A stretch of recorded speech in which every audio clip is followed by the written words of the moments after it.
Twitter. Can I read? Is there somewhere I can see this? I think if you went on Twitter right now, we're already we're live right now. We're 6 seconds in. You can probably see it on my Twitter, and then retweet it, and then you're definitely more of a Twitter expert than I am, though. So I don't know exactly how all this space works, but there it is. Yeah. Oh, cool. We're live on Twitter. Yeah, that's fire. Cool. So, what's up, everybody? Welcome to this conversation podcast here in the Twitter YouTube space. We're here with Logan. My name's Arlen. If you guys are tuning in from Logan's audience, and we're just gonna have a flow of a conversation. I think Logan and I both know each other in similar ways, just kind of through the entrepreneurial money Twitter vibes Twitter space, and we have a bunch of mutual friends that we met in person in Miami almost a year ago during Art Basel at Justin's house. Yep. And I'm just really excited for this conversation. Logan, how are you this morning? Doing great, man. Just kind of a cozy Saturday morning. The one day that that's the day I kind of take to just all right, I'll still do things, but if I don't get things done, then it's whatever, I'm not putting a load of pressure on myself. So just kind of chilling this morning. Love it. Same. I got the same vibes this morning too. And you're in Miami right now, right? Yeah. I just moved from Brickell to the beach about a month ago. Loving that. Nice. Cool. So Logan's in Miami. I'm in Cape Cod right now, which is also somewhat close to the beach, lots of nature, very toned down from my last 2 months in Europe. So I'm just back here. This is the first co-podcast that I've done since I've been back. And so guys, Logan is we were talking about it before, his intro. I mean, he does fitness coaching. He has a lot to offer in the fitness and health space. And he's also involved in you said content marketing platform or content marketing, coaching, essentially, just helping people with their socials and understanding it all. I've sold a lot of things, marketed a lot of things, that kind of stuff. Yeah. Got it. And then, so, I mean, altogether, he's just a vibes guy. So I'm also a vibes guy. So let's just split the vibes. I also told Logan that, so one of our really good mutual friends is Justin Liao, who, I became pretty close with about a year and a half ago. How long have you known Justin? Probably about the same time. Yeah. So Justin, I texted him and I said, I'm doing a podcast with Logan tomorrow. What are some good topics? And he spat out a bunch of things. But the first thing he said is that you're a high energy connoisseur. And coming from Justin, who's probably one of the most high energy people I know, that must mean a lot. So before we go more into you, because I know, I got kind of the background on you, do you have any stories about Justin Liao or any thoughts about Justin before we dive into the world of Logan? I remember, there's a bunch of funny things that I can think of, but I can remember when Justin's always had he has this super, I don't know, just glorious aura about it. It's kind of mysterious, but it's just it's super subtle, but also really holy shit, what is this guy doing all the time? Just crazy. And I remember when we hadn't even known each other that long, we had mutual friends on Twitter or whatever. And then him and I started shooting the shit and became friends. And when I first moved down to Miami full time, I had just gotten back from Brazil and I had moved to Miami, and I was like, yo, Justin, plug me up. Where the honeys in Miami at? Just goofing around. And he literally sent me all these girls. Hey, you should meet him. Hey, you should meet him. It's so funny. He's such a people connector. He really is. He's unbelievable at that. Yeah, I think that's probably one of his top skills. That's really funny. That seems very much like Justin. He takes a lot of joy in just sharing his network. Mm-hmm. I get very excited when stuff like this happens. Yeah, absolutely. Yeah. I don't know if you knew, but the first time I met Justin was over FaceTime.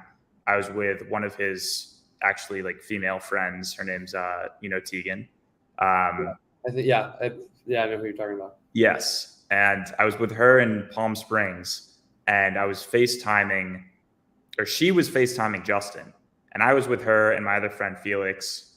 And she was like, "Oh, Justin, like you need to meet this guy Arlen I'm with. He also tans his balls." And Justin was like, "You tan your balls too?" And I was like, "Yeah." He was like, "Let's go." And we were just brothers, Instagram friends, man flirting, which is one thing I sort of want to discuss with you. Like I've even titled it like building fraternal bonds. And the importance of that. But like, yeah, for me and Justin, we just became like buddies over Instagram really quick. And then one day he posted on his story that he had this like crazy villa in Sicily and was like, "Who wants to come?" And I had never really seen like a cool person just promote an experience like publicly to their friends on social media the way Justin had. And I also had never really seen anyone do Instagram how Justin was doing it, just like so raw and unfiltered and saying exactly what he thought. Mm-hmm. And I was like, I definitely want to go on this trip, even though I've never met him in person. And half his Instagram is like a Pinterest board. It's not even really pictures of him. Mm-hmm. And I was like, I just messaged him. I was like, "I'll come." And he was like, "You won't." And I was like, I just bought the plane ticket and I sent it to him. And I was like, "I'm coming." And then we just met in Sicily. And it was one of the best weeks of my entire life. Just the boys, him. I don't know if you ever met Danny Foussard, Alan Mamon, John Amrosana. I've met Alan and John. Danny doesn't ring a bell. Danny is like an intergalactic human. No, I'm not kidding. He's like actually from another dimension. I don't know how to. You've probably heard about him from Justin or seen him. He's the guy with the met him too. He's the guy with the glasses who wears the glasses upside down and like is like kind of nutty sometimes. I don't remember. I feel like I would remember that. If you saw his face, I think you would know who I'm talking about. But anyway, yeah, we met in Italy and it was such a fun time. So let's start there. Like, what does Justin said to ask you about the importance of building fraternal bonds? What are your thoughts on that? Oh, it's man, I just feel like and this isn't like anything like that's just, I think that he just picked that out like looking outside in at me, like it's not something that I have like prepared, like, oh, this is my take on fraternal bonds necessarily, but like for me, my whole everything, like my brand or just the way I think is kind of cloaked in, it's I especially too when I started growing on Twitter and like started doing things like actually on my own for myself sort of deal. It came up in like this sort of anti-paradigm, like everything is kind of cloaked in an anti-paradigm lens, I would say, as I guess relative to the mainstream, which is now that sort of stuff is growing and becoming more popular. So it's not as anti-mainstream, but and I just feel like a lot of those issues stem from like guys either not having real male friends. And I just don't really, I don't know, like I grew up and I played sports, like I played football and basketball and track and played football in college and like always had guys around me that were, if I was doing something stupid, like they would call me on my bullshit, you know what I mean? Or if I wasn't not doing what I needed to do, like they would tell me about it explicitly.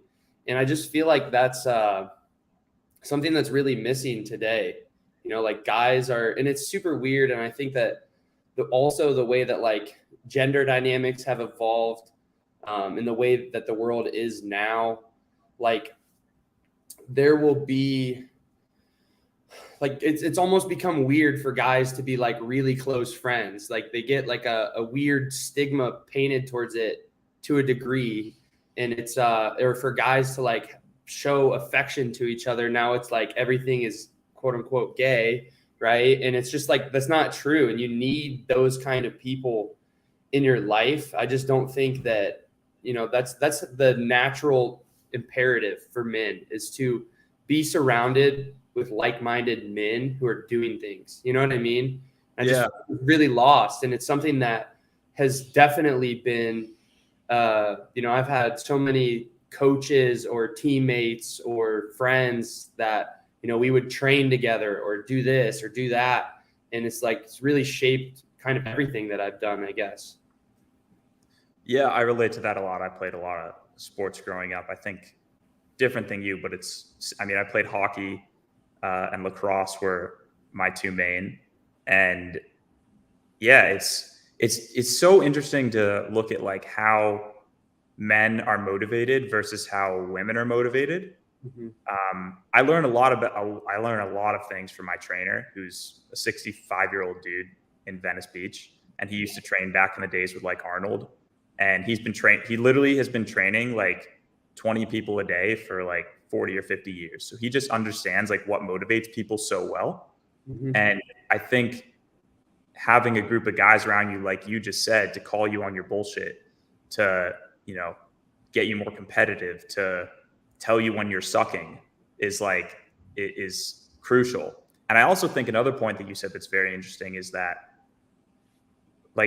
there's this whole idea like it's gay to hang out with guys, but that was almost like that. I feel like was popularized almost by our own doing somehow, because that's kind of a thing that like guys invented in groups. Like, oh, that's gay. But like then it sort of backfired on us because like now we're hanging out with a bunch of guys. Oh, is that gay? Are we gay? Is this podcast gay? Yeah, I mean, I think it's more so like, I don't know, like not necessarily. Yeah, it definitely was done by men on themselves for sure. But it's like, it's almost like you can't like open up or like be there for a friend, or you know what I mean? Or it's like gay to be like have a real relationship with dudes, you know what I mean? Like, and actually be there as a real friend. It's just an interesting dynamic. And I just feel like, the world is so soft, and the world is so soft because there aren't enough of these like fraternal male bonds. It's, like kids, like I think the world would be a lot better if there were like guys went to all boys school for the most part. I genuinely believe that. Like they would be way like, because if you put guys in those kind of environments, they're way more focused, they're way more competitive, they have way higher standards, I feel like.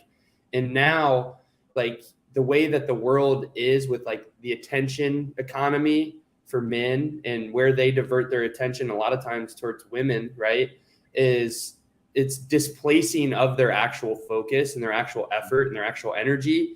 And if you could kind of cull that a little bit and bring back like male competition, you would make the world a little bit less soft, maybe. I agree. Yeah, I've been thinking about this a bit too. Like I used to think the idea of all boy and all girl schools, especially high school, was just like stupid. But the more I've learned about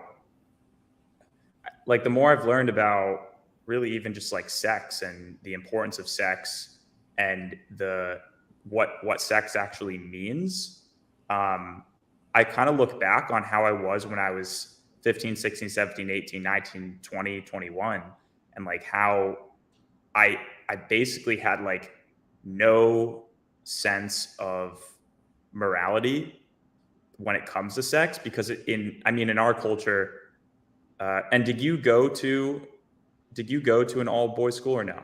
No. Yeah, I mean, I feel like in our culture, sex is just something you don't talk about. I don't know about you. Were you raised religious at all, or? Like very like I would say I was raised as like a Eastern Christmas Christian sort of deal. So like not like we would go and a little bit more than that. I would go with my mom to church a few times a year maybe, but like not super religious. No. Yeah, it's we got a tip from Sam. Do you know Sam? Sam's one of my buddies from Australia. I do not. He said, "What's the single greatest decision you both made?" We'll get to that question in a second, but I want to stick here.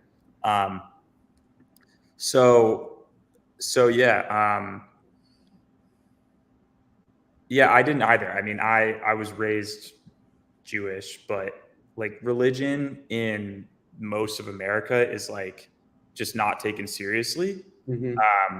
And then so I think that like, as a kid, you're sort of forced to figure out like just through the locker room and through porn and like all the, like what sex is. And now I'm looking back on, I'm like, damn, my ideas were just so wrong. And I feel like at least maybe having the separation like the all boys school would have, I mean, by default, your attention would have been elsewhere other than like the girl next to you. So, Yeah. so that's something I've been pondering as well. But even that, like, you need, like, the function of it is like because if you go to and this is just an example, right? It's not like some like rabbit hole that I'm here, or hill I'm here to die on, the all boys school, right? It's just a quick and easy illustration. I think, like, you go to a public school and dudes will, completely displace their character to like impress the girl in math class that he likes, you know what I mean? But you go to all boys school and you're doing that shit, you're getting bullied, right? Yeah. Which is a good thing, in my opinion. You got your boys like, dude, what the fuck you doing? Like, tighten up. Yeah. And I just think, like, giving places for guys to do those things, it just, to me, it's, the original question is like, how important, or why are fraternal bonds important? To me, that's the only way you get rid of just like the absolute pussification of society, is having those places where men can share raw, because everywhere else they're going to censor themselves in pursuit of women and female attention and other things like that. You know what I mean? And so if you can remove that as a motivator, you can really like start to get to the heart of what's actually going on and help the world set standards again, I think. Yeah. Yeah, it's interesting because on one hand, I feel like you and I both turned out okay. Here we are now, like having both went to public school with boys and girls. But at the same time, and then I'm also thinking about, I do have a bunch of friends that went to all guys schools. They're not necessarily better off than I am. So it's these are interesting mind rabbit holes that we could go down. Yeah. But I think, like, certainly whether you're in an all guys school or an all girls school, it's important that you have somewhere that is a tight circle of guys. For me, it was always sports. And then actually I noticed after I graduated, because I played club ice hockey in college, that was like my guys' time there. After I graduated college, I definitely felt it was missing, but I instantly joined a mastermind. I don't know if you know Brody Kern. Mm-hmm. He is, Wake Up Wealthy. I don't know him like personally, but I know of him. I have friends who have been in Wake Up Wealthy, that kind of thing. Yeah. Okay. Yeah. So I did that when I was 19 for like 4 months, and that was sick. Like, super crucial to have that, because now I wasn't playing sports. How have you, I mean, have you just built it like organically yourself naturally over the last couple of years, or how do you kind of navigate having your social circle of like guys that hold you accountable? Yeah. I mean, I like throughout high school, and like we had a group of guys that played football together growing up from like 5th grade to the end of high school. And probably like 11 or 12 of us in my graduating class that went on to play in college from my high school. So just like a super tight knit group of guys there. And I think that definitely like set the precedent for me. And then also like our dads were always on our ass, or our coaches were always on our ass. And it's just like, and they were all like, all the dads, all the coaches were all like hard asses, which at the time I was like, dude, I want to go do this. But I'm really thankful looking back on it for having that like more strict experience and just like get to work type deal. And then college, I had, a good group of friends. I was only in college for technically 4 semesters. I started college early too, so that's part of it. So I was there for like 3 semesters after I graduated high school. And I had like my friends in college, but then I dropped out, moved to Florida, just like packed up all my things. And really the way that I sort of rebuilt it there has always been either just through like training. So like the gyms that I worked out at. And then now through social media and just like meeting the people that I do business with, or meeting the people at, again, just like MMA gyms, lifting gyms, all that kind of stuff. It's like, it's always kind of been I'm very kinesthetic, I think. So it's probably always related to that. Like you said, the sports thing. So yeah, I don't know. Yeah. That's funny. The first time I met you, as I said, was at Justin's, and well, Soul Bra is anonymous, so I'll preserve his anonymousness. Yeah. But you walked in, and then I was building a table or something like that, or the grill, I forget. And then you guys like immediately went to the roof, and then I went and joined you guys on the roof, and I got up there, and you guys were all like fighting, and I was like, what the fuck? Because like I mean, I played, like I'm used to it. Like growing up, it was like locker room boxing, you know, in hockey. But I hadn't seen that in a while, so that was cool to see. I could tell that you had this, and I think I was actually fresh off of watching Fight Club, so I was like, "Fuck yeah!" Like this is what the world needs. That's hilarious. Yeah, man. Go ahead. I feel like one thing that people lose the ability to remain a child as an adult. And I feel like the amount that you self-actualize is actually the amount that you can reduce back down to being a child. Sounds weird, but I just find that to be really true. And like when you were a kid, like you didn't care if you were at grandma's house or who was there. Like you just start wrestling in the backyard, because that's what a healthy, well-functioning, like male hormone / mind does. Like they just go fucking do things. They go play, they go build things. It's just fun, you know? And people lose that and think that they're developing. In reality, they're doing the opposite of that. Yeah, it's so funny. It is so natural. Like that was like such a common thing to go over to my friend's house and just like fight on the trampoline. Okay, let's answer Sam's question, because he tipped us $15, which was very nice. And he said, what's the single greatest decision that you made? Single greatest decision that I made. Really, and it's not like a moment in time. There's multiple moments in time that I could say were the same decision, but I would just say the continual decision, because I probably remade it 8 times, to just like completely dissolve any sort of a fuck that I would give about what anyone else thinks, and just like put all the poker chips on me always. Like that to me has been the best decision I've ever made. And I probably made it or remade it, 7 or 8 times now. And so that would be the best decision I've made. I don't know about you. I would assume probably something similar. Yeah. I mean, well, I would definitely agree that there's been multiple times I've had to not listen to what other people were saying and just go with my own gut, even if it didn't seem financially like a good choice or otherwise. And just, like you said, bet on myself. But I would also say that I think the single best decision I made was when I was roughly 18 or 19. And I think that's when I just mentally decided that I was going to be wealthy doing something that I wanted to do every day. It was just a mental decision. I was just like, I was in college and I was like doing classes and stuff. And I was like, I watched The Social Network. I talk about this a lot in my podcast thing, but I watched that and I just saw Zuckerberg like building something. And I was like, I'm doing that. That's the thing I'm doing. All this other school stuff is a buffer. The next 4 years, I have a purgatory to do whatever the hell I want. And I'm just going to make sure that by the time I leave this place, I won't ever have to listen to anyone ever again.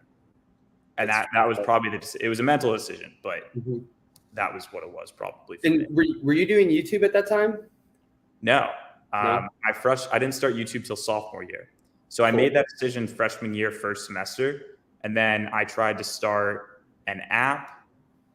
And like, that was funny. I tried to start a SMMA. I tried to start a Shopify store, like the whole Holy Trinity. Yeah, I tried everything. App, SMMA, Shopify store, and then landed on YouTube channel. Love it. Yeah, so I would say that was probably my best decision. All right, next topic. I'm really excited to talk to you about this one. What does it mean to be high energy? I mean, I think that there's like multiple interpretations of this and multiple layers to it. I think the first one is, and the most important one is like spiritual more than anything.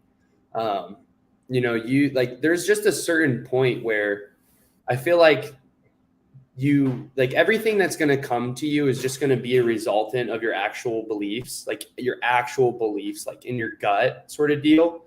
And if you can, like, people will really just I really like Dispenza. I really like, like Neville Goddard, that kind of stuff. And I just feel like people are, or I don't know, for me, it's worked out really well to just like really cultivate this undying belief that I'm like unstoppable. You know what I mean? And I think that helps you, like, people want to go and do all of these things, but then there's like this buffer mentally or spiritually where they feel like they have to do X first or they have to do Y first. And like the reality is that if you want to be high energy and just like knock out everything in your path, and you do a really good job of this, I think, like, just like, it seems like you're always going, if you're not working, you're partying. And if you're not partying, then you're, doing something aristocratic, or like, there's just like full tilt all the time. You're actually living life. You're actually utilizing the time in the day. Right. And I feel like that's not very common, right? Most people will push for a little bit and then it's like back to sloth mode. And you, in my opinion, you never want to be sloth mode. You want to be constantly fucking kinetic, just ripping stuff, And I think that firstly, it's a spiritual thing. You have to or mental, emotional, whatever, kind of the same thing in my opinion. And you just have to decide that you are high energy. You can get done everything that you want to get done and do the things that you want to do, and believe that. Number one, like, you just believe that. There's no like, oh, well, I can't, or I have this limit, or like I didn't sleep enough, or like, no, none of that is real. You have to decide that you as an observer of you as a consciousness are stronger than any thoughts or beliefs or bullshit that you have in your head, right? And so that's the first piece of it. And I also think too, like, it becomes kind of a productivity thing. It becomes a health thing, because you're never going to do this if you aren't, really actually healthy. It's going to limit you doing this. It's also a productivity thing, because if you, give yourself, if you don't allot time and you don't fill the void of your time, then you're going to have issues doing this. You know what I mean? You have to give yourself a way to fill the void of your time so that you can continually output things and keep moving. Otherwise, you're going to go stagnant, and it's going to be hard to keep that train rolling. But yeah, I mean, it's just like, more than anything, I think it's just a belief that like, I can do more and I'm going to do more, and nothing around me or in my worldview or anything is going to stop that. I'm just going to do it, because I want to live. Like, I'm 23. We don't know what, I've had, people that I've known for a long time that are my age, like, already passed. Like, we don't have time. We don't. And so I'm not going to waste it fucking slothing around doing nothing. I'm going to use every second. And even if there's some time that I purposefully want to like relax, that's great. You can do that, but it's still intentional. It's not just, I want to be fucking kinetic 24/7 all the time. When I'm sleeping, I'm running numbers, it's just like, I don't know. It's a lifestyle / belief thing that I think served me well. Yeah, that's hard to teach. I completely relate to it. It's like, there isn't really a second of my day that goes by that I'm not thinking how it's somehow productive toward the greater scheme. Like, people would think some of the things and ways I think about it are just almost nutty. But yeah, I mean, like, I quantify like the value of almost everything. Mm-hmm. And I think in doing that, but where does that come from? Like, where do you think, because I don't know if you can teach that. Where do you think it comes from? But I think you can teach it because, and I think that I would never, because I've had times where I'm not this way, right? And for me, I'm very kinesthetic. I typically like draw things. Excuse me. Um, I tend to draw things back to physicality because that's just been the one sort of constant for me that I've always had as a benchmark to pull back to. And I think that like if someone wasn't that way, or like when I haven't been that way, to me it's very easy to like pull yourself away from that and get into it. Like if you were training 6 times a week, if you're outside in the sun, if you're eating quality foods, if you are, not using drugs that are sedating you, if you're being intentional with your energy and you're not like, like we talked about like sex briefly on the earlier, like you're not watching porn or doing that kind of shit. You're not smoking weed all the time. Like if you're not doing all these things and you are doing all the positive things, like for me, it becomes unbridled. Like I have no choice but to do this is like, so, and most of the time I am doing those positive things and removing the negatives. Like if you do that, I don't know how you don't get there to the point where it's just like, you can only like, you just have unused energy, I don't know. Maybe. No, I think you can teach it. I think you can teach it to some people. I mean, I can tell you one of the reasons I'm so high energy is because, this might sound strange, but actually because my parents are older. And I think this might, I don't know if this is, because like people can die anytime, even if you have younger parents. But like the fact that my dad is 71, my mom is 61, like I want to maximize every part of my life experience so that I can maximize my time with them and also have them know that I'm having a great time. And that's like one source of it. Right. Mm-hmm. But like, I guess like, and some people have had like childhood trauma that has screwed them up, and as they use that as their motivator. I know a lot of people like that, like some of my friends who are the most successful people I know had the most screwed up childhoods. Mm-hmm. And that's their consistent motivator. But the reason I say I don't know if it's teachable to some people is because some people just had mellow, la childhood, nothing really bad ever happened. And I don't know, it's like because they haven't experienced hardship or were never put through anything, why would they even tap into high energy?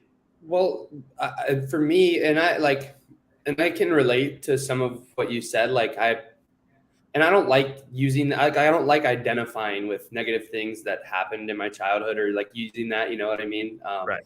Definitely like had things happen that I think influenced me to go towards that sort of path. But even more than that, right? Because like, honestly, I think that those things genuinely don't. I just never like gave it that much credence. I don't like identify with it really. But for me, especially now, none of those things are like a motivator. I've kind of reversed any of those problems that you could say I maybe had as from like childhood or whatever. I still feel blessed to have the childhood I had, whatever. But for me now, it's like when I go through periods where I feel like I'm stagnant, I feel like I'm like dying inside, like it just, and I don't know how. Maybe I'm not illustrating this properly, but like, I feel like that feeling enough should be just like the just like cozying through. There's like no excitement. Like I want to ride the lightning. Yeah. And I just feel like, and you can recreate hardship for yourself, if it's been, but I think the motivator has, because again, now it's not like I'm running away from anything. My life's pretty good for the most part. And so the big thing is that like just loving the game and actually feeling like progress is the end tangible goal, at least for me. And so I just don't know how anyone, you know, if you had a good life, you grew up with money, you did this, you did that, like, don't you feel stagnant at that point? Yeah. I don't know. Yeah, I hear you, obviously. I mean, I'm full, like, bro, I get upset like toward the end of a dinner when the waiter won't bring the check, or when people I'm with will like kind of want to sit around and still talk about bullshit. I'm like, we ate, we gotta go. Like, I gotta go to bed now and wake up at this time. And like, I have many things to do tomorrow that 10 minutes of not having to check now, like, this needs to happen now. Like, that's also a pet peeve of mine. They always do it. It's the worst at fucking Fogo here in Miami. They take forever to bring the bill out. And it's just like, come on, guys. Like, we got things to do here. Yeah. Yeah. I love the restaurants where you can just pay on the table and leave whenever you want. That should be normalized. But I mean, at the same, I mean, I think you and I probably, maybe one of our weaknesses is like, we need to spend more time just enjoying the present moment and being and such, and enjoying people's company, which, you know, we understand that too. Of course, we're perfect human beings. I'm just kidding. No, okay. Tell me, what does the fitness industry get wrong?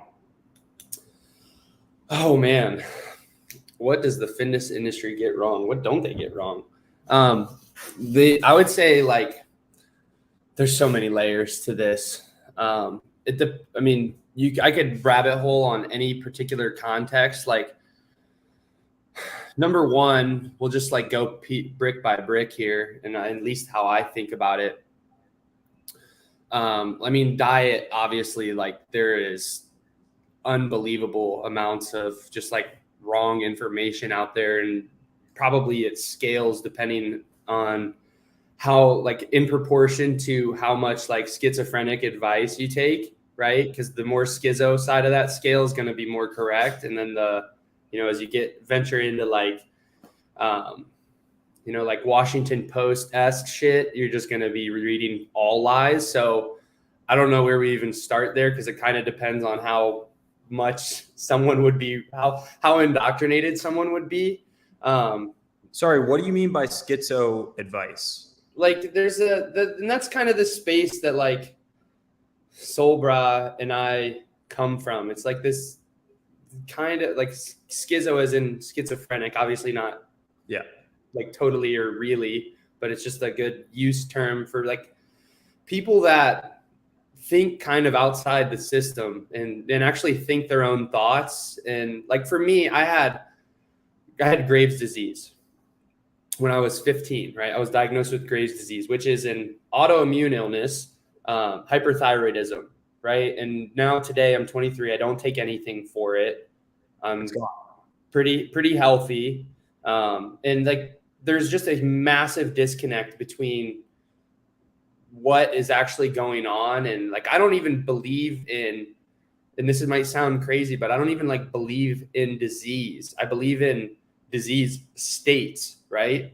Like, we don't have a permanent condition at all. Like, that just doesn't exist. We're constantly changing. Every single day, you're going to wake up and do things that are going to influence your health outcome and the state that you present tomorrow, right? So I don't really believe in disease. There's just like normal reactions to the inputs in environments that you're allotting for yourself, right? Agree.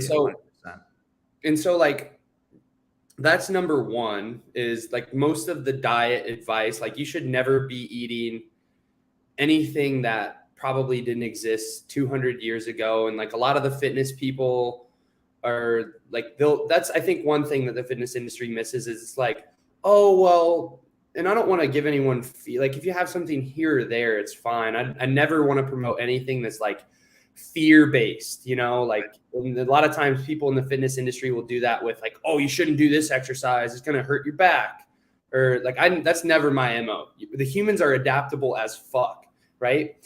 But I think one thing the fitness industry misses is they promote this idea of like, just like, work harder, work smarter, and you can get away with this, but like, really, you shouldn't probably ever be eating the Frito-Lay corporate slop, or anything probably really in a box at all.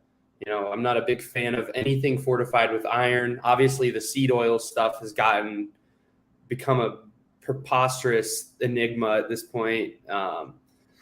You know, My that battle with my parents now that I'm back home is like I pull out regular butter from the fridge compared to like Smart Balance, or like I can't believe it's not butter, or Yep.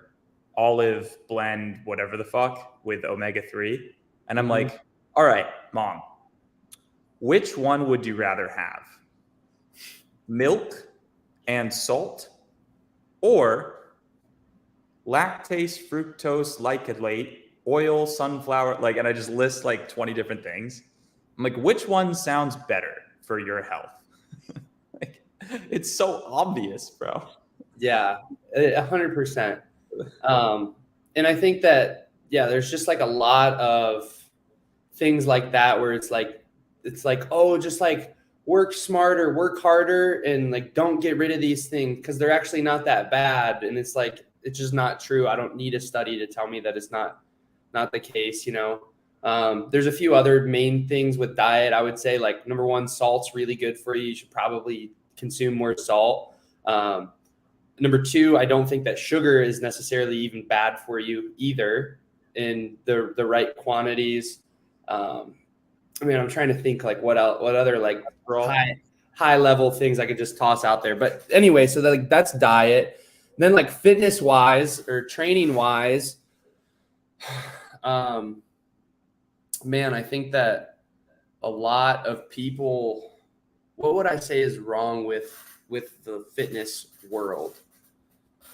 I think a lot of people don't value the things that they should maybe value as much. Like, I feel like a lot of fitness stuff is just like go in, get big, lift the weights sort of deal. And there's just like so many other qualities that to me are much more important. And if you value them, you'll probably end up getting bigger over a longer timeline because you will be able to continue training hard. So to me, that's like, people need to, like, lifting is great. And I'm a huge proponent of lifting. Anyone that knows me knows that I love that shit. It's just like always been a part of me. But you should probably prioritize like stretching and mobility and like actually moving and being athletic a hell of a lot more than what we do. Cause it's like actually crazy the amount of people that will say that they are, you know, active or healthy, and then like, you know, sit around and talk about how much they love the fucking NBA finals, but then like, and they'll go lift and they're maybe in decent shape aesthetically, but like they've never fucking played a sport since they were 22, you know? And it's just like crazy. Like, where do we lose that to actually go and play and move and run and jump and swim? Like, this is again where I think that like the more development is actually anti-development. And if you can maintain that, like, like when you were a kid, you just went out and you skipped or you ran. You know, oh, look what time it is, Arlen. Tuesday at 7:30, time for tag. You're at, you know what I mean? Yeah. Like, it's just fun and normal. And I just don't know where that goes. And so I would say that,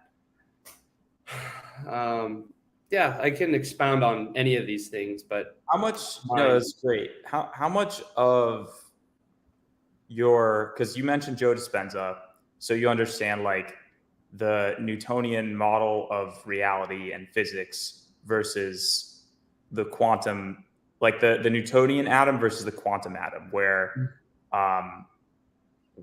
like the reality is that most of what we experience is 99% space and energy, and 0.000 whatever 1% is the physical. So my question that I've been pondering lately, having been around some very interesting people really in the last month, I was around my friend Fritz in Mykonos, who is like a vegan sports coach. And like he teaches people how to gain muscle and be healthy as a vegan. And then I was also around my friend Oscar Vore on Instagram, who's obviously like the carnivore side. And they're both in great shape and I actually have never really met a vegan that looks like aesthetically as good as my friend Fritz, but who also has a $3 million a year business that he's running and has high energy and seems very grounded spiritually and emotionally and I'm sure I'm pretty sure he does like test his blood, like everything seems good. My next question for you is, how much of your diet and fitness, actually here, before I ask this question, I want to bring up a Joe Dispenza study on this.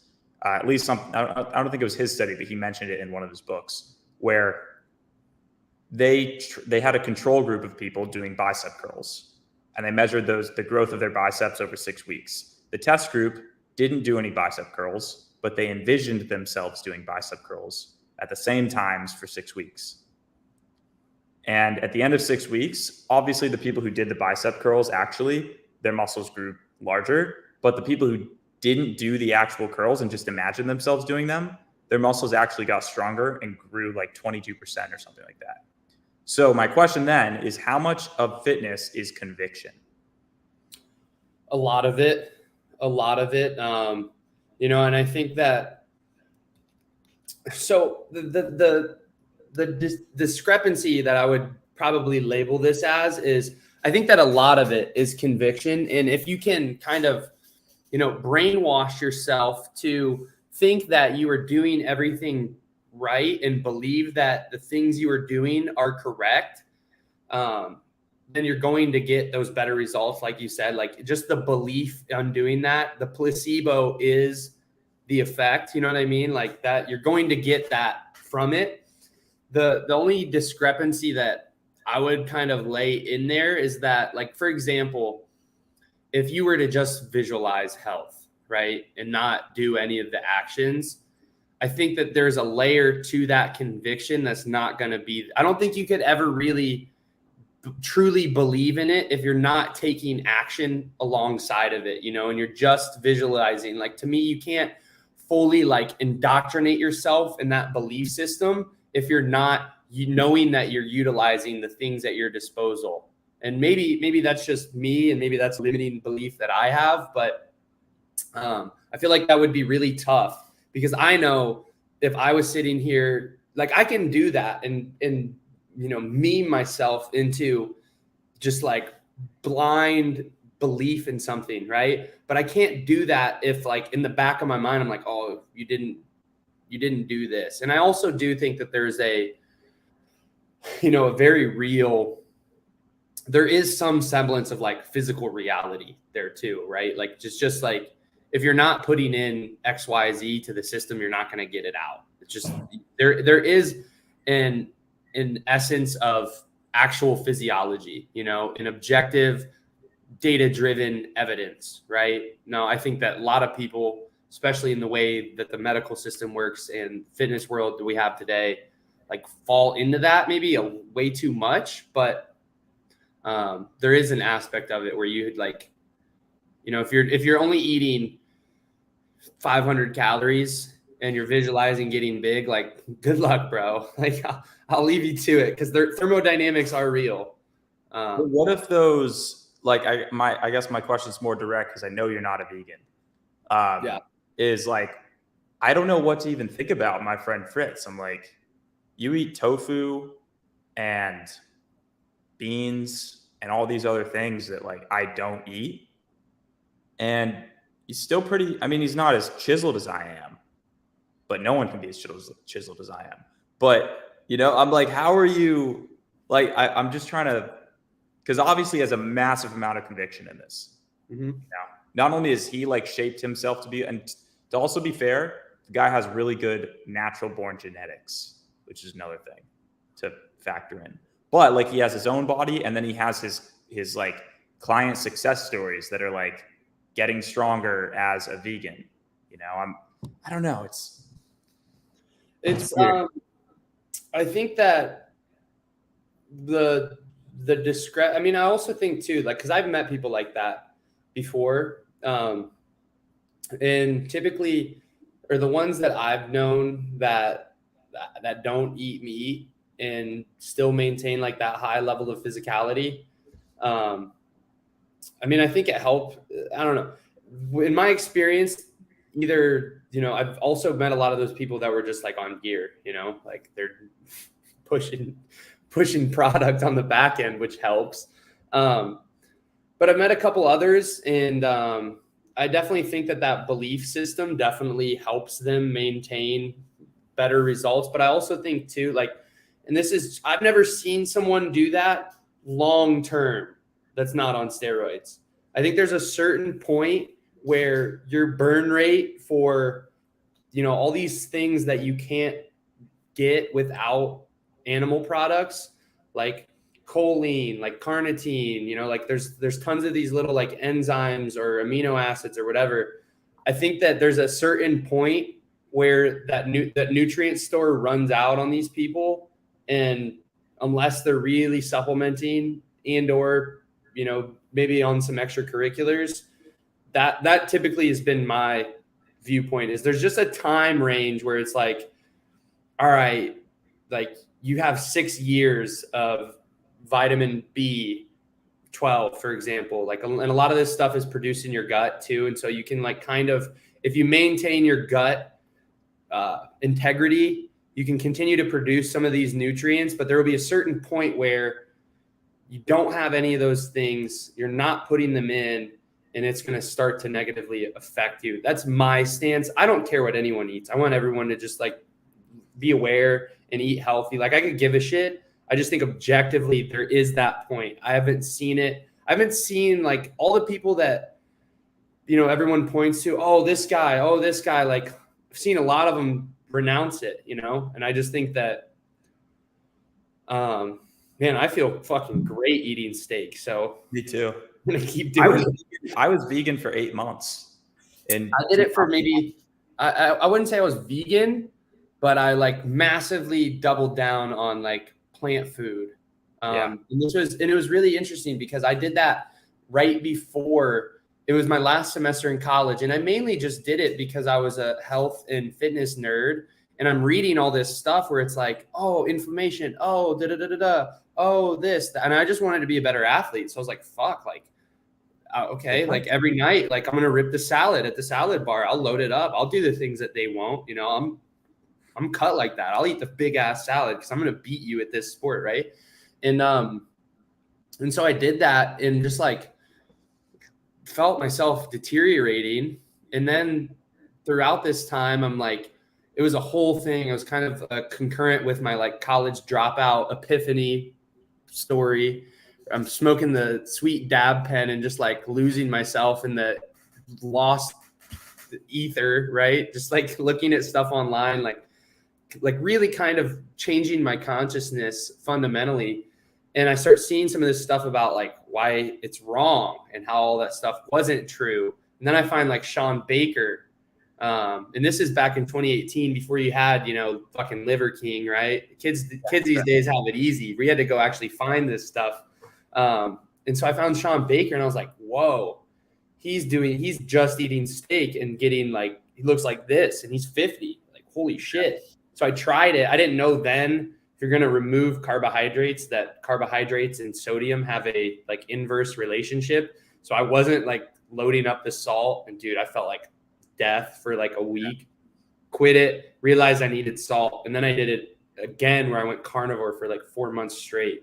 And it really fundamentally changed my perspective on health a lot. Sick. Eat meat. Let's talk about, I guess we're kind of talking about aesthetics. So why are aesthetics important? I mean, I think that it like the whole point of the world is to change people's beliefs and help them make decisions. Like ultimately that's what's going on a micro level every single day, millions of times, right?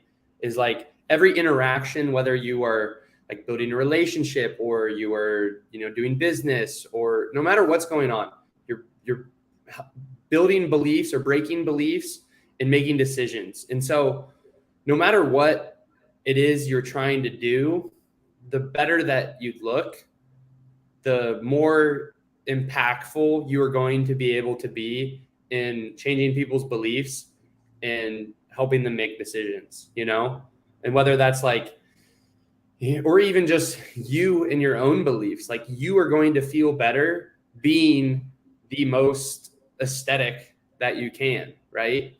And I just think that no matter what it is, like, you know, you're trying to do business and you look relatively good, you're going to do more business because it's just inherent. That's how humans work. We are drawn to, and I also think too, it's even deeper than that.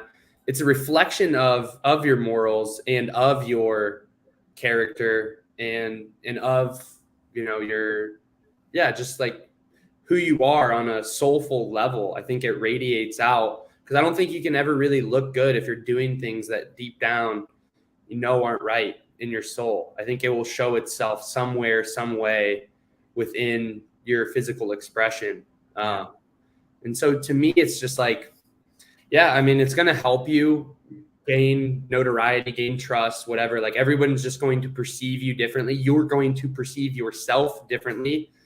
And it's also just like, yeah, your standards for yourself are going to raise. And I think that that's just like, you got to hold yourself to a higher standard. I think that's kind of the point of life, is to just like see how far you can actualize the upper limits of your consciousness. And so it's just like, it's a no-brainer. I don't know why anyone would not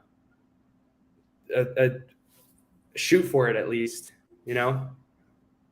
Yeah, I totally agree that how you look affects how you behave, like personally looking in the mirror. I mean, I remember when I was vegan, I was still cut, but I was like shrinking down, and I just felt like a pussy. And yeah, I mean, I think I can't really think of anything off the cuff that I did that was like soft, but now I can definitely guarantee that because I've started eating a lot more meat and I've gained a lot more weight, I look in the mirror every day and I'm like, oh, that guy must be tough, or like that guy must. And then throughout my day, I'm like, oh, I am this person. This is how this person must act because that's how this person looks aesthetically.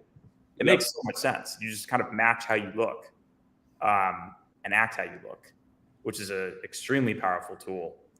And yeah, I agree. I think everyone should focus on that. Yeah, and I think like ultimately too, like not just kind of that, but like there is hardline physiology, right?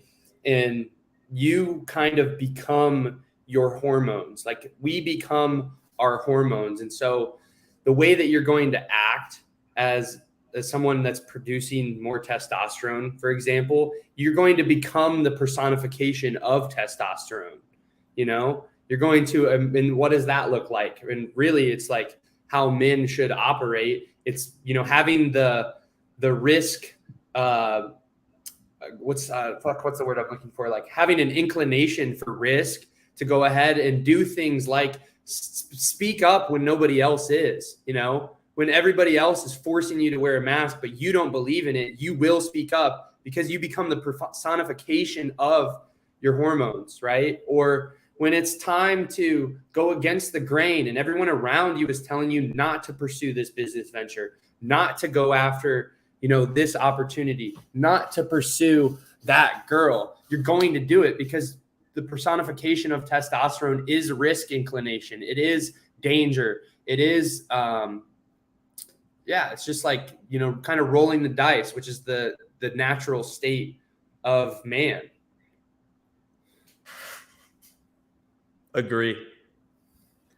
What do you think are some activities that guys should do aside from changing their diet and lifting and potentially MMA that makes them more fulfilled as a man, aka more like risk taking and such? I mean, I think everyone should. You said diet, lifting, MMA. Aside from these things, I mean, I think there's other little training modalities that I think that are just bare minimum sort of shit, right? Like if you're not walking for 20 minutes outside every single day, like probably not going to feel the best you could, right? Mm-hmm. Or let me think what else, just like walking or just like some like general movement sort of stuff. I would say also stretching is super underrated. You're actually going to remove tension from your mind by stretching.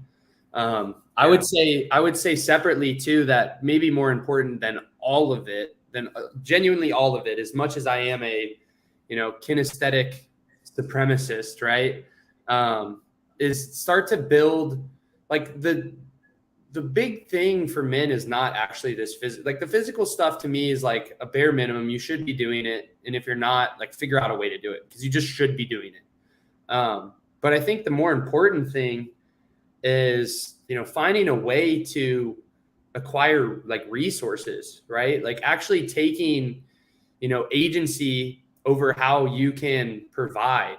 And that doesn't necessarily mean, you got to go the entrepreneur path. Not everybody's meant for that. It's not right for everybody, right? But like at the very least, taking some equity over your work and building some leverage within your work and your vocation, I think is probably the most important way that men should do it.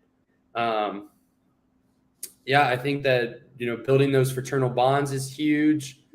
I also think like pursuing women is a natural, like it's kind of weird thing to say, but it's just like now there's so much talk about it, but pursuing like quality women in actual relationships, the polarity there makes you more of a man. And it's like super missing now. Even if it's there, it's just like, under the premise that I'm going to just like crack hose, which is whatever. It's cool, I guess, especially if you're a younger guy, like you probably need to go through some of that. Maybe you actually don't need to go through it, but like the odds are you'll probably tear towards that, right?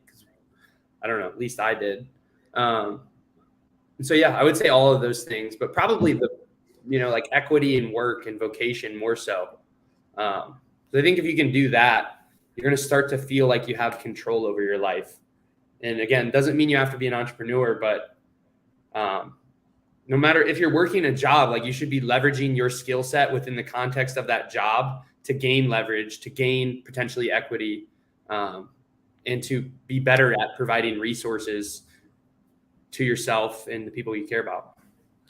I just had like a brain blast, like Jimmy Neutron, with a bunch of things that you said, but one of them I want to go in on is you mentioned like you don't, like some guys need to go through the hooking up with lots of girls phase to move beyond it, but you said you don't actually necessarily need to.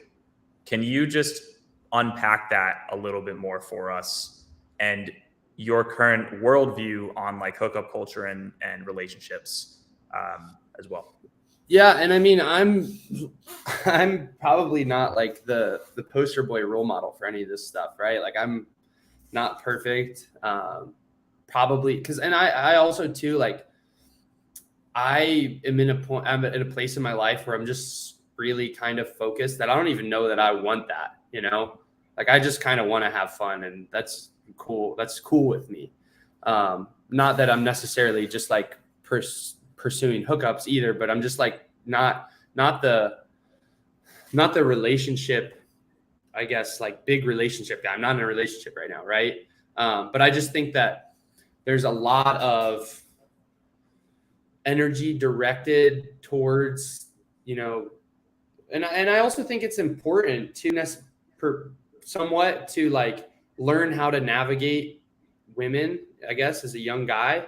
But there's a lot of, it just seems like the massive echo chamber is like, yo, I'm going to go, and like learning how to navigate that. It just means having sex with tons of women that you don't care about. And it's just like, you don't have to do that. You don't need to do that. It's not a progression that, makes you a man, so to speak. You can just go and pursue quality relationships and probably be much healthier for it.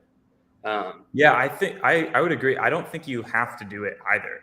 And to specify, I don't think you have to hook up with lots of girls to realize that it isn't that fulfilling. I used to think that, but I actually, I think you can learn more from the outside looking in. Like if you have friends or guys around you that are basically obsessed with hooking up with as many girls as possible, and you look at that and you see how that unfolds and you almost observe it rather than observing it within yourself. Like I've seen it. I'm just like, okay, so now that I'm in a relationship right now. Mm-hmm.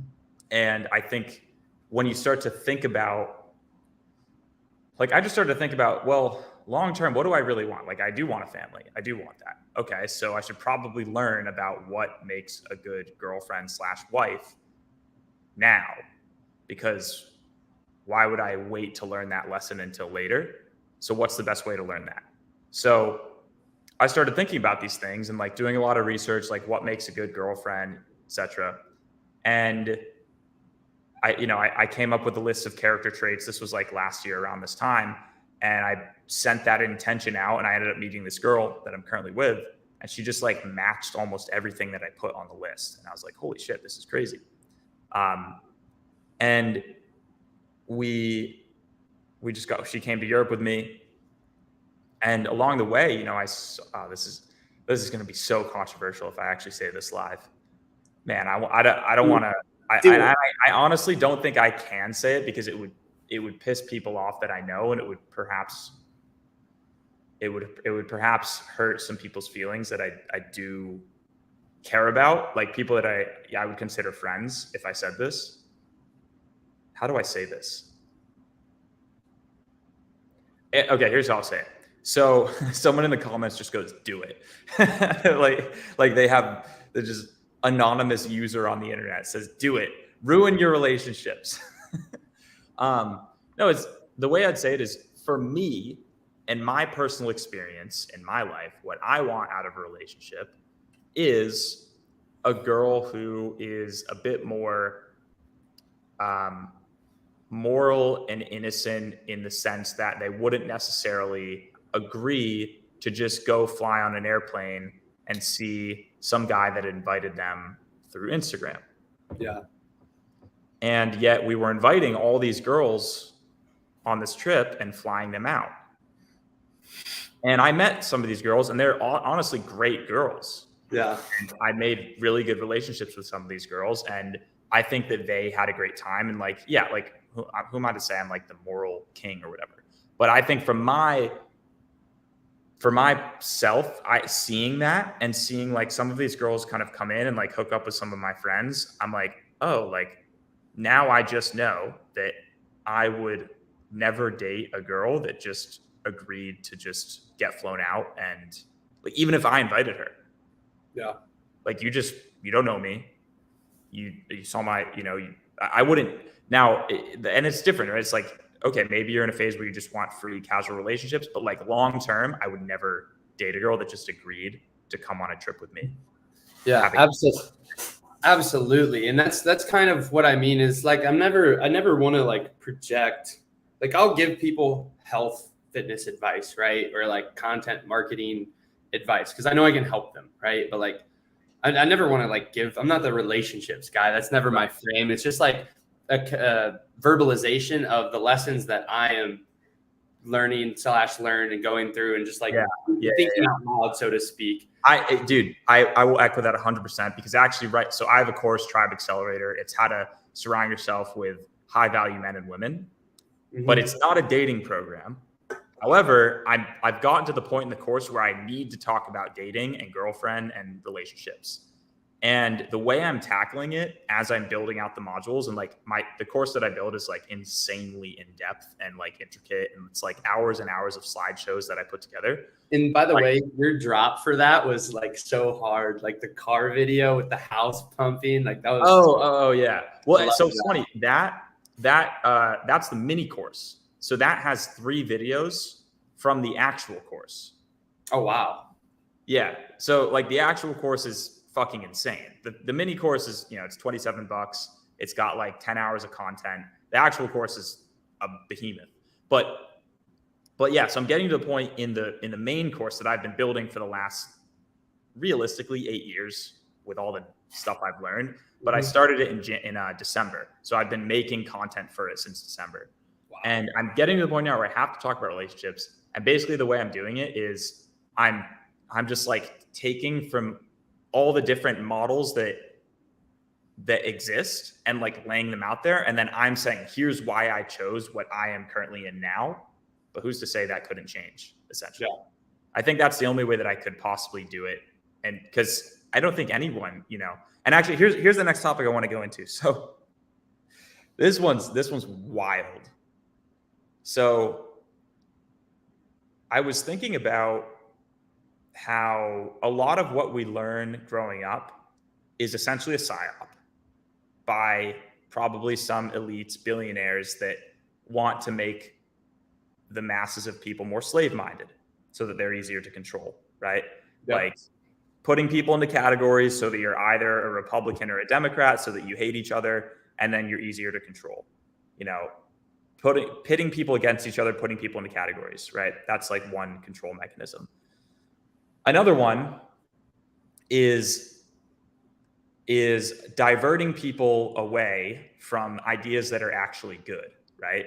So like, for example, the food pyramid, like they give us the food pyramid. They're like, the government is like, and the school system is like, here's how to be healthy. Meanwhile, you're just like doing everything wrong, as you know.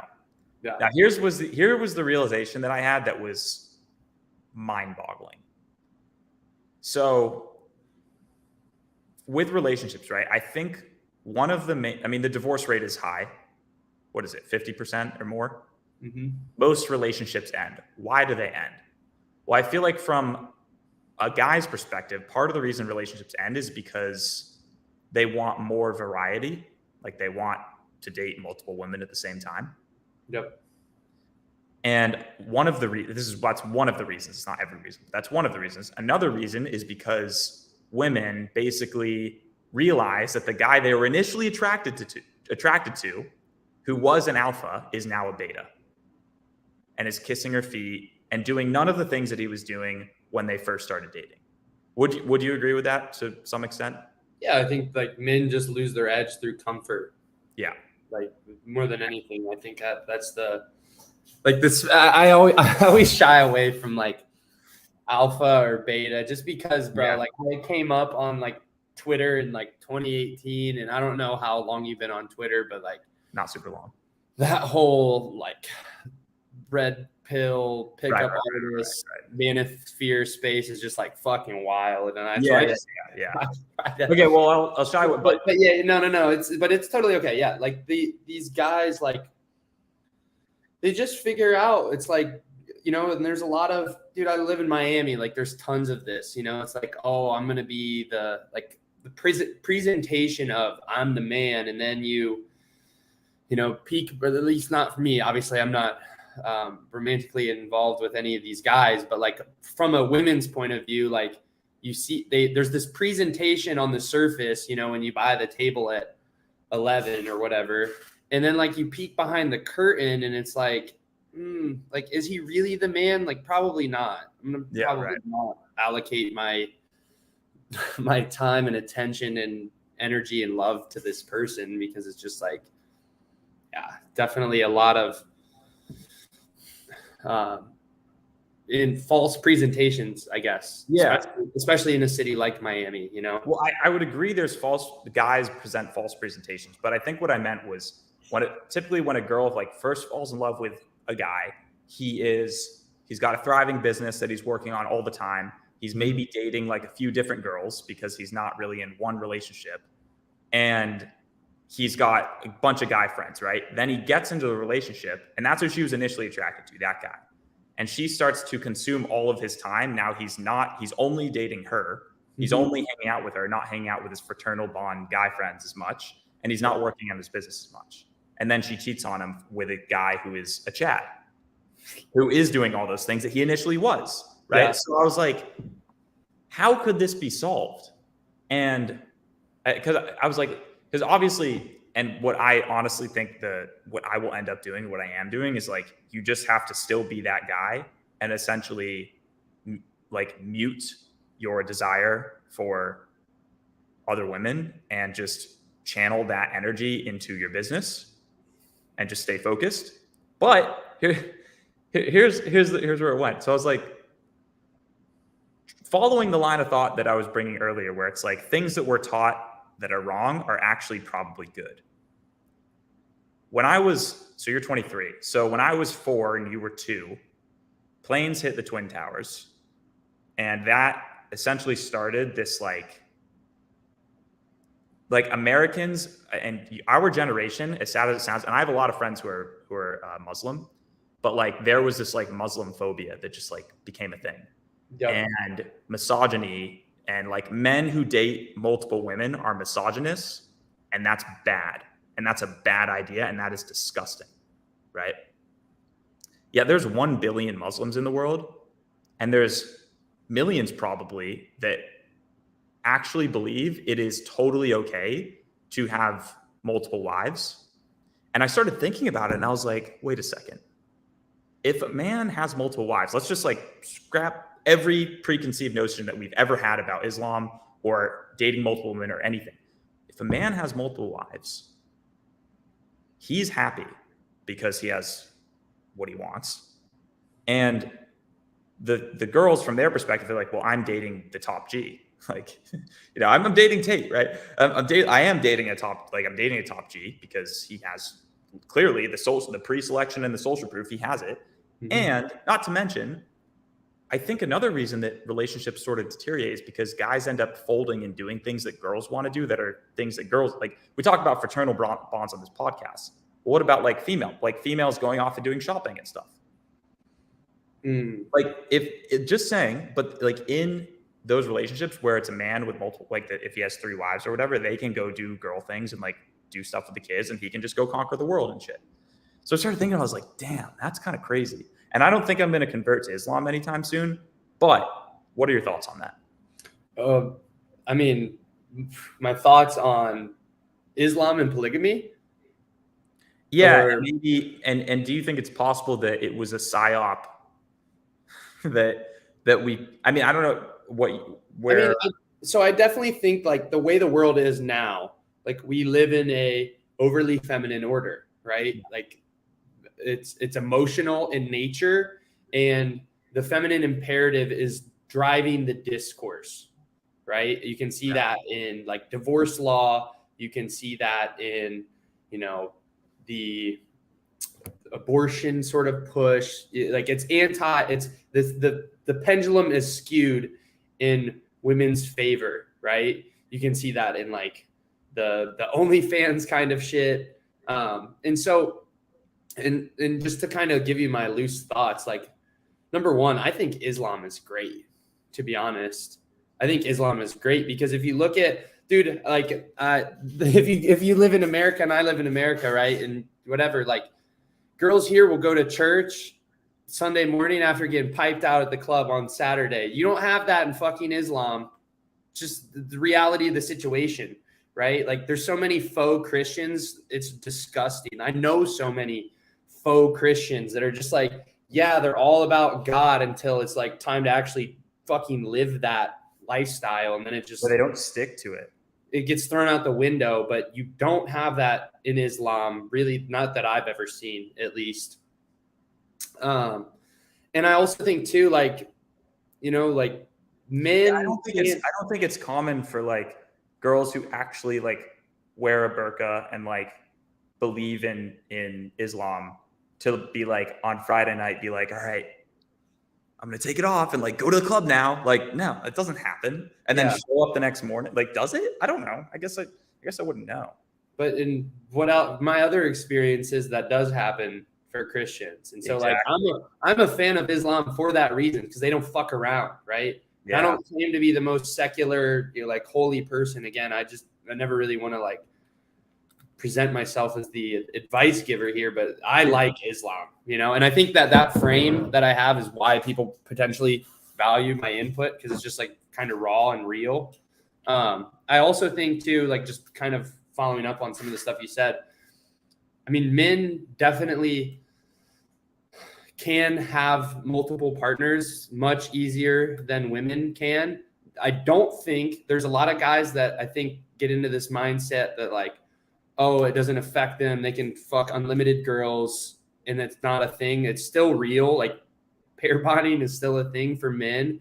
It's just much stronger, in my opinion, for women. Like it just affects them much more. It has to. You know, like like carry a child. Exactly. It's an evolutionary biology basis, right? Or bias. It's nature. And same thing too with them having like multiple relationships. I think it can work better. It's something that I've memed a lot, like the kid army, you know, like just I need some baby mamas. Every Father's Day I make a post like just like a funny Pepe, like ground out, sad on the sidewalk, smoking a cigarette, like damn, no baby mamas yet. But yeah, I mean, overall, I think that like polygamy it's somewhat natural. Some I don't know. I want to. Yeah, that's what it feels like. It feels like, is it not natural? Like it's pretty like the evolutionary bias. It is natural. Like that's what's work. That's like we haven't had monogamy for that long. We really haven't. Yeah. Like before, back in the day, like very few men reproduced, and probably better that way to an extent. I would imagine. There's a lot of guys that probably shouldn't have access to that. But yeah, I mean, whether it's like right or wrong or ideal, I definitely think the way that it's looked upon in the mass consciousness is very, very like wrong. And people are just like, yeah, dude, how crazy is it just like I feel like on this podcast, even saying like, I like Islam, or I think Islam is a great religion, is like people will take offense to that. They'll be like, what? You believe in like, you know, it's crazy. I'm a fan, to be honest. Like, this is going to sound crazy, but like me and the Taliban aren't that different. I hate the US government too. Okay. You know what I mean? Like, it's true. Like, obviously it's dressed up a little bit, but yeah. You know, like, wow. I don't look at the regime and the United States government as my friend. They're not. Yeah. The United States as a country and its people are my friend, but like, what does Islam like stand for? Like, they're not with all the bullshit. They're not with the degeneration of society. They're not with, you know, everybody being a moralist whore on the street. They're not with, you know, pushing this like gender fluid sort of identity. They're not making us wear masks. They're not making us eat bugs or pushing for us to eat bugs. So like, I'm kind of cool with them, to be honest.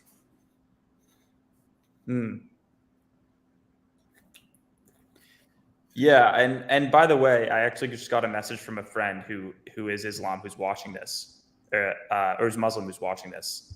I need to do a lot more research on it.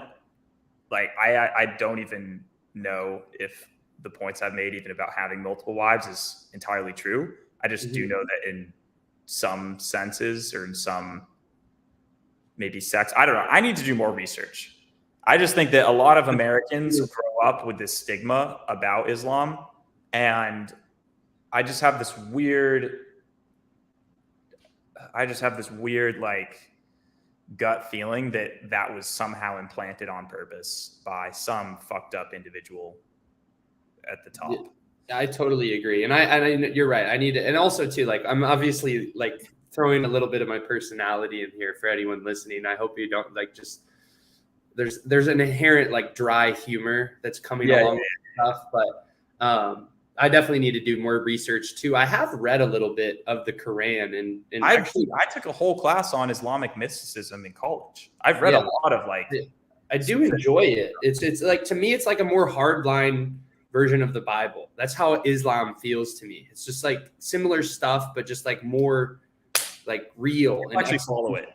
Yeah, and also too, just from my experience with meeting Islamic people, they're much stricter with these beliefs. And I respect that a hell of a lot more. If you're going to say you have a belief, I respect the fact that it's adhered to, because otherwise, why do you have the belief?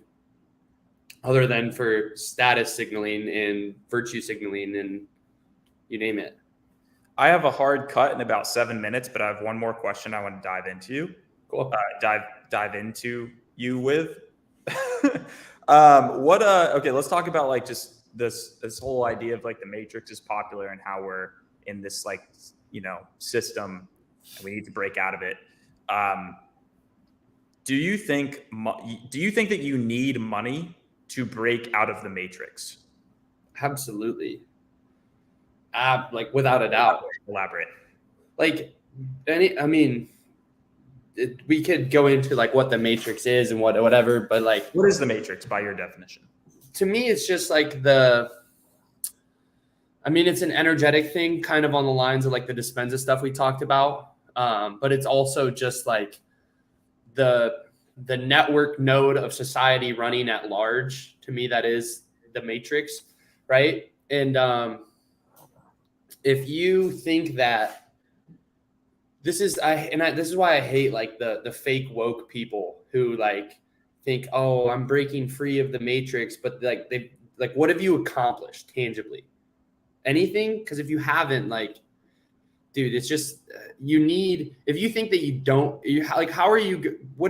if the Matrix is society, we'll say at large, running as continuing, and you playing a relatively normal part in that, right? Like, how are you gonna possibly do that if you don't have money? Because to me, like, money is just a signal, right? Like, money is a indicator. It's a scorekeeper of how much leverage you're applying and how many people you're impacting, and like you can lever it all these different ways. But I just don't see any way where you're going to break, because if your time is ultimately denoted in units of money, and so if you can't get your time back because you don't have the money to buy it back, then how are you possibly going to break free of the Matrix? Like, that just doesn't make any sense to me at all. So yeah, I don't know. I would say that, not the overly simple answer, but like, you're certainly not free from the Matrix if your time is tied up still. Yeah, that's the most valuable thing you have. The only way you can free up your time is money. Right. So yeah, I'm thinking about, so one thing that you mentioned was something about like people say that they've like broken out of the Matrix, but they don't have anything to show for it. How much do you think breaking out of the Matrix is linked to personal achievement? A lot. I mean, it's just like, until you, like, to me, breaking out of the Matrix is actually just pretty simply wealth. Yeah. And wealth is a ratio, right? Like, if you have the assets that pay for your liabilities every single month, then you're free. That's it. Like, what's your burn rate for you to live and live the way you want to? Do you have the assets that produce cash flow that can pay for that? Because if so, then you're free. You can do whatever you want because you have your time back. And I think it's like we get in these like identity traps where, especially like in the woke crowd or people that would be thinking in terms of a Matrix, right? And we start getting into these identity traps where we think we're like better than we are because we think a certain way. Thoughts are irrelevant, really. Like, they're everything and they're nothing at the same time, right? They're everything if you have the thoughts and beliefs that are going to propel you into action. But if you just think these things, like, just knowing things or thinking things doesn't make anyone special. Having a certain frame on life or perspective on life doesn't fucking make anyone special. So yeah, I don't know. Yeah, it's good. It's good. Yeah, it's something I've been thinking about a bit, like, because I've started to think, I mean, I definitely, and it's easy for me to say like that, perhaps that the Matrix is a bit more of like a mental construct that you escape in your own mind, when I'm pretty much able to do whatever I want with with where I am financially. But then again, I don't know. because I think like even when I wasn't making the money I am now, I still found ways to kind of do whatever the fuck I wanted. Like to me, I think I think in part the Matrix is in part it's a mental thing that you have to break out of. Definitely. And I think there's ways that you can it's basically like, can you do what you want right now? Right? Like, can you go on a 2-month trip to Europe right now? Well, even if you have a job and you have things that you think you're locked into, well, you still think that you're locked into them. But what if you just quit and then found a different way to do it? You know, I don't know. No, I agree with that. No, I get what you're saying. I guess I also just think, I don't know. Yeah, I agree with what you're saying too. I think though that like it's a more long term. Like I feel like at some point the chickens are gonna come home to roost in that sort of scenario. Right. You know what I mean? And like to me, that's like almost avoidance in a way. If you're just gonna like go and I don't know. It depends on the context of what you actually want though too. It's very like personal. Well, I've got to cut now, but this was very fun. We went for like an hour 40 or so. So I hope everybody here enjoyed. I'll post this on Spotify as well, so people can go back and listen there. And yeah, any closing remarks from your end, Logan? Nah, I would just say stay high energy, keep having fun with it. I love it. That's it. Guys, go follow Logan. It's down below there, but if you're listening just audio now, it's Log Fitz, LOGFITZ 6 on Instagram, Twitter. Anything else? I'm on TikTok, but the TikTok hates me so far. Okay. They can follow me there too. I would imagine. Cool. All right. Well, I think we should go read the Quran. Sounds like a plan. Okay. Inshallah. All right. Well, we'll talk soon. Take it easy, brother. It was great doing this.